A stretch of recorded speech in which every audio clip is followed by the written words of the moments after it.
Thierry Lhermitte, Josiane Balasco et Gérard Jugnot étaient conviés sur le plateau de Michel Drucker dans Vivement Dimanche, l'occasion pour la troupe du Splendide de raconter comment Coluche leur est venu en aide, au moment de leur carrière. Un succès constant. En novembre 1978, le premier film des Bronzés sort dans les salles. Le grand public découvre avec surprise les membres de la troupe du Splendide, composée de Michel Blanc, Marianne Chazelle, Thierry Lhermitte ou encore Gérard Jugnot.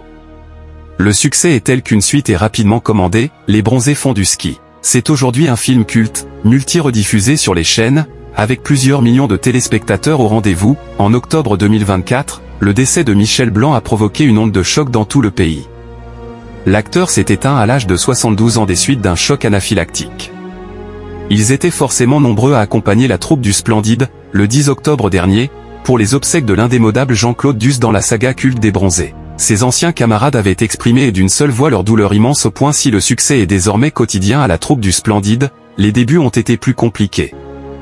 Ce dimanche 23 février 2025, sur le plateau de Michel Drucker, Thierry Lhermitte s'est souvenu de leur première représentation au théâtre. Plutôt compliqué.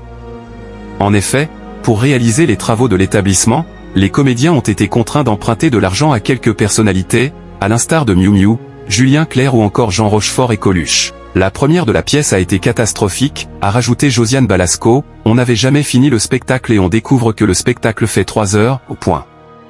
La moitié des gens qui étaient venus étaient partis à l'entracte, a poursuivi l'acteur. Heureusement, ils ont pu compter sur le soutien d'un proche. On était effondrés, mais Coluche est resté avec nous le soir. On est allé dîner ensemble et puis on a retravaillé, coupé, et puis un mois plus tard, c'était un succès, s'est remémoré Thierry Lhermitte. Certaines des personnalités qui ont accepté de prêter de l'argent n'ont pas souhaité être remboursées, a précisé Michel Drucker. C'est Coluche surtout. C'est normal de rembourser tout le monde, il n'y a aucun souci, a précisé Thierry Lhermitte. L'acteur a ensuite expliqué, on invite Coluche pour lui rembourser ce qu'il nous avait prêté et puis, on a lui préparé un chèque qu'il a déchiré, a-t-il lancé.